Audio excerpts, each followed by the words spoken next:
ఆడదాని సౌభాగ్య వస్తువుల్లో చెవులకు పెట్టుకునేటటువంటి ఆభరణాలు ఒకటి. ఎట్టి పరిస్థితులలో భర్తకి చెవికి ఆభరణం లేకుండా కనపడకూడదు. ఏ కారణం చేతనైనా తాటంకములను తీయవలసి వస్తే ఏవి పడితే అవి చెవిలో పెట్టుకుని ఉండడానికి వీలు లేదు. అది గండకాలమైతే భర్తకి తీసుకొచ్చేస్తుంది మృత్యువుని. ఏవి పెట్టుకోవాలి? 4 తాటాకులు తెప్పించుకుని చీల్చుకుని, అందుకే అమ్మవారికి సౌభాగ్యదాయిని అని పేరు. ప్రపంచంలో 8 ఉన్నాయి సౌభాగ్య వస్తువులు. వీటిని కాలితో తంతే లక్ష్మీదేవి వెళ్ళిపోతుంది. అందులో ఉప్పు ఒకటి.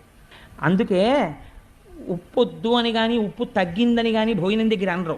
భోజనం అయిపోయిన తర్వాత చెప్తారు ఉప్పు తగ్గిందని. అందుకే ఉప్పు తగ్గిందని ఉప్పు లేదని అనకూడదు కాబట్టి ఉప్పు చివర వేసి వదిలేస్తారు. తప్పించి ఉప్పు అంత మంగళ వస్తువు తెలుసా అండి. అందుచేత ఉప్పు, పెరుగు, అనుములు, తాటి చెట్టు ఇలా కొన్ని ఉన్నాయి.